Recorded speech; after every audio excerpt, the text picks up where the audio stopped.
Learning very base Halacha Daled in the Shofar and the Rambam. I'm asking B'Tkiyah Shofar. Somebody was occupied with blowing the Shofar Islami to learn. So you go down to the bottom to the Peirush to teach himself. He doesn't want to do the mitzvah. So he didn't fulfill his obligation.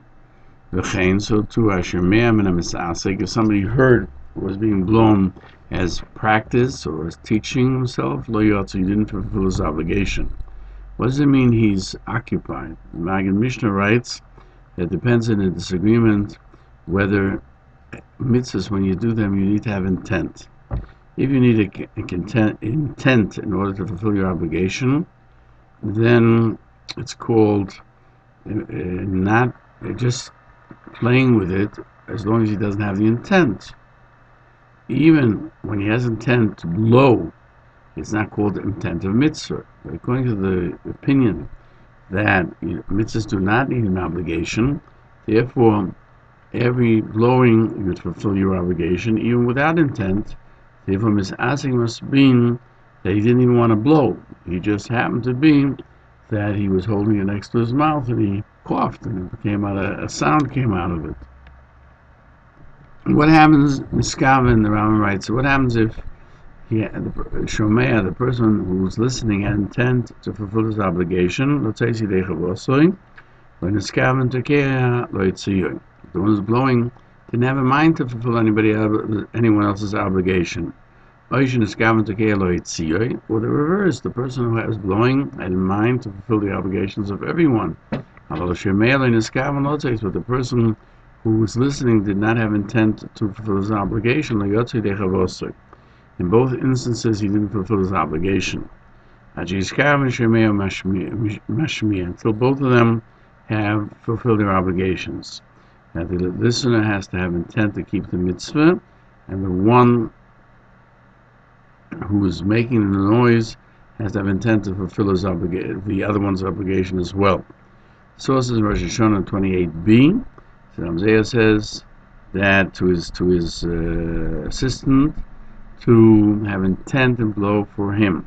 To get more questions from the law regarding somebody who passes behind a Beis Knesset and he heard blowing of shofar, he fulfills his obligation if he had intent, even though the blower doesn't even know that he's there. And he explains that the blower has intent for anybody who's listening. So here the Rambam says in the Riv, like Abzera, the Rashba and the Rosh say, like Rava, that mitzvahs do not need intent, even though it blows it to play songs on it would fulfill his obligation. So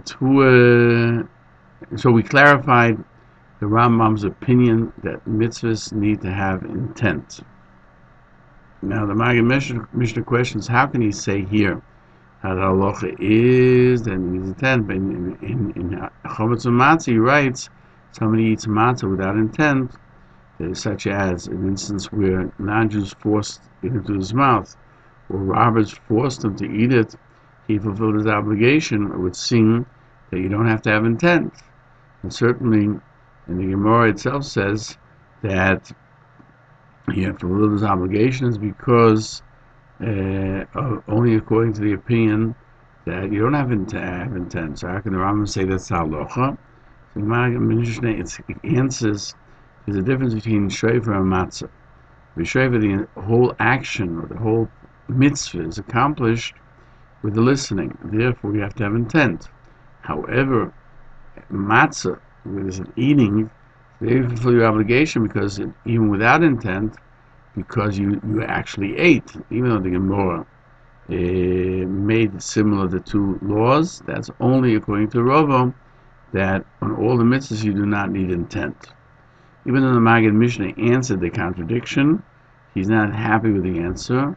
He's of the opinion that maybe the Gersa, the text in the Rambam should be, you do not fulfill your obligation by matzah if a person was forced to eat it, because the Rambam says every mitzvah needs intent. The Ram answers the Rambam in a different fashion. That really the Rambam is of the opinion the mitzvahs do not need intent. But since shofar, we see the Abzera wanted from his assistant that he should have him in mind, we learned a special law that by shofar you need intent. And this is logical, since the entire mitzvah, there's no benefit. Matzah, there's benefit, as we find by Avera. Somebody who is benefiting from eating fats or having a moral, indecent promiscuity is liable, even though usually you say he didn't do anything. So here it's not the same thing. He's liable because he benefits. So too, by eating matzah, he benefits. He kept the mitzvah because he benefited. Even the Gemara, the Gemara uses this logic to make similar the benefit to the sin. He's liable to the benefit, so he went out with his obligation. Therefore, by shofar, he does not fulfill his obligation for two reasons.